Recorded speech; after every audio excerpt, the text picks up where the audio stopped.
प्रियंका जी आप क्या कहिएगा? क्या कहेंगे? अभी हम पटना सचिवालय थाना आए हुए हैं, प्राथमिकी दर्ज करने के लिए आए हुए हैं। देख लीजिए, प्राथमिकी दर्ज करने आए। मैं आपको बता दूं कि मैं प्राथमिकी दर्ज करने अपने सम्मान एवं बिहार की समस्त महिलाओं की गरिमा की रक्षा हेतु आज सचिवालय थाना में हम लोग साथ में आकर के प्राथमिकी दर्ज करवाने के लिए आए हुए हैं। आप देखे ही होंगे कि सोशल मीडिया या समाचार चैनल के माध्यम से एक वीडियो जो काफी तेजी से वायरल हो रही है, जिसमें आपको मैं बता दूं कि उत्तराखंड के भाजपा महिला मंत्री के नालायक उच्च मानसिकता को दर्शाते हुए वाला जो पति जी हैं, उन्होंने हमारी बिहार की तमाम महिलाओं के ऊपर आपत्तिजनक बयान जो दिए हैं, इससे कहीं ना कहीं हमारी बिहार की महिलाओं को वस्तुओं के रूप में, सौदा के रूप में शब्दों का इस्तेमाल किए हैं। आज हम तमाम महिलाएं इस बात से बता नहीं सकते हैं कि कितना हम लोग आहत हैं। इस दुख को हम आप लोगों को बता नहीं सकते हैं, लेकिन जहां एक तरफ सत्ता मौन है, वहीं दूसरी तरफ विपक्ष मरी हुई है और विदेश में जाकर के पार्टी मनाने का काम कर रही हैं। लेकिन यहाँ पे थाना प्रभारी के द्वारा अभी हमारी बातचीत हुई है। उन्होंने कहा है कि आप लोग कुछ देर इंतजार कीजिए, मैं अपने बड़ी अधिकारी से थोड़ा बातचीत कर लेता हूँ, उसके बाद आप लोगों को मैं जो भी निर्णय होगा वो आपको मैं बताऊंगा। लेकिन एक सवाल है हमारा कि उत्तराखंड एक पवित्र स्थल है, वहाँ पे यह नालायक उच्च मानसिकता वाला व्यक्ति, इसकी इतनी हिम्मत हो गई जो हमारी बिहार की महिलाओं को, यहाँ की बहनों को 20 और 25 हजार का रेट लगाने का काम करेगा। ये कितना बड़ा दुर्भाग्य है। क्या हम लोग भाजपा को इसीलिए वोट करते हैं ताकि हमारी बोली कोई भी आकर के लगा दे? हम अपने बिहार से बाहर जाते हैं तो अभी सुनने को मिलता है कि आप लोग तो 10,000 में वोट बेच लेती हैं। अब सुनने को मिलेगा कि बिहार की बहन बेटी और आप लोगों की बोली तो 20 से 25 हजार में लग जाती है। यही अब सुनने को रहेगा ना हम लोगों को। तो बिहार की करोड़ों महिलाएं, बहन बेटी जो भाजपा को वोट देने का काम की हैं, एनडीए सरकार को वोट देने का काम की हैं, आखिर उनकी इस तरह की उच्च मानसिकता वाले उन्हीं के सरकार की मंत्री की पति ने जो बयान दिया, आज उनके ऊपर इन लोगों की आवाज क्यों नहीं खुल रही है? किस बात के लिए चुप्पी साधे हुए हैं? उद्योग मंत्री दिलीप जायसवाल ने कुछ दिन पहले एक बयान दिया था, कहा था कि सुबह का बोला हुआ बयान या बोली हुई बात शाम तक भूल जानी चाहिए। तो क्या अब मैं उद्योग मंत्री, बिहार के उद्योग मंत्री डॉक्टर दिलीप जायसवाल से मैं सवाल कर रही हूँ कि आप कह रहे हैं कि वो निहायत बदतमीज उच्च मानसिकता वाले व्यक्ति को माफ कर दें, जिन्होंने हमारे तमाम बहनों के ऊपर बोली लगाने का काम किया है।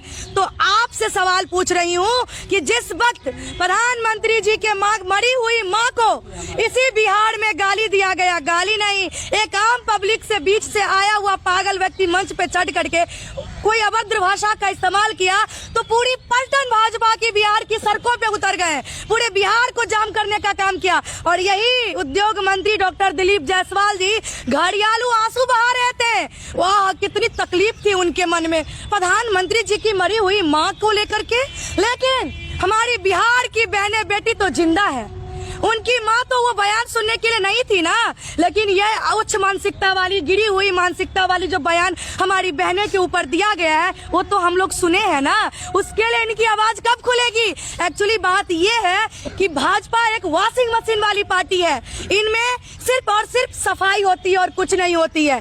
मैं बता दूं आपको कि बेटी बचाओ और बेटी पढ़ाओ नहीं, भाजपा में बेटी बचाओ और बेटी का रेट लगाओ वाली मानसिकता को सपोर्ट करते हैं। लेकिन वोट तो आप ही लोग देकर के बिहार में सरकार बना तो बिल्कुल, तो सवाल तो हम यही कर रहे हैं ना कि हम लोगों ने जो एनडीए सरकार को वोट किए हैं, बीजेपी को वोट किए हैं, तो आज हम लोग इसी दिन को देखने के लिए ताकि बिहार की बहन बेटियों को बोली लगाया जाए कहीं और अदर स्टेट में, ये भाजपा सरकार को इस पे जवाब तो देना पड़ेगा। हम बहनें आपको वोट किए, हमारी आपके प्रति एक उम्मीद है कि कहीं ना कहीं हम बहनों के ऊपर जो रेट लगाई गई है उसके लिए आप आगे आएंगे। लेकिन कब आगे आएंगे, कब आप आवाज उठाएंगे? इसीलिए हम प्राथमिकी दर्ज करवाने पटना सचिवालय थाना पहुंचे हैं। नहीं हुआ सचिवालय आप क्या करेंगे? अगर आपकी एफआईआर दर्ज नहीं कर ली जाती है तो फिर आप क्या करेंगे? हम लोग कानून का सहारा लेंगे, हम लोग बड़े पदाधिकारी से मिलने का काम करेंगे, मेल के माध्यम से भेजेंगे, पोस्ट ऑफिस के माध्यम से भेजेंगे। लेकिन हम उत्तराखंड मंत्री जो भाजपा के मंत्री के पति जी हैं, नालायक पति, उसके ऊपर तो त्वरित कार्रवाई करवा के रहेंगे, क्योंकि यह बिहार की महिलाओं की, करोड़ों महिलाओं की आत्मसम्मान की बात है। अब जो है सवाल मशीन है और दूसरी तरफ कर रही है कि कार्रवाई होगा भी, तो क्या लग रहा है कि भाजपा एनडीए का सरकार बिहार में भी है और केंद्र में भी भाजपा है, तो कार्रवाई होगा?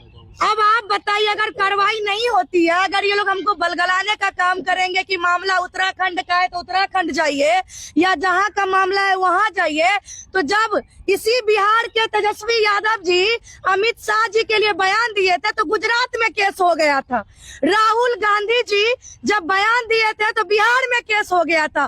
तो फिर ऐसे बदतमीज नालायक पति जो है मंत्री जी के, जो खुद, तो उसके ऊपर केस बिहार में किसी भी थाना में क्यों नहीं हो सकती है? हम लोग बस इंतजार कर रहे हैं, क्योंकि थाना प्रभारी सर से हमारी बात हुई है। हमारे जो लीगल एडवाइजर है शिवरंजन भारती सर, उनके माध्यम से भी बातचीत हुई है थाना प्रभारी सर से। उन्होंने कुछ वक्त रुकने के लिए कहा है कि आप लोग इंतजार कीजिए, हम बड़े पदाधिकारी से मिलके थोड़ा बात करके हम बात बताते हैं। पुलिस प्रशासन पर आपको भरोसा है कि आपकी बातों को सुना जाएगा? देखिए, प्रशासन हमारे आपके नहीं, किसी के बाप के, हमारे आपके ही है, किसी के बाप के नहीं है। और करेंगे, दुनिया कायम है। बिल्कुल प्रशासन, विश्वास किए, क्योंकि जितने भी प्रशासन है सभी के घर में बहन है ना, उनकी भी तो बेटी है ना, तो इसीलिए हमें पता है कि प्रशासन जो है सो हमारे आपके है, किसी के बाप के नहीं है, इसीलिए हमारी बातों को भी सुनी जाएगी।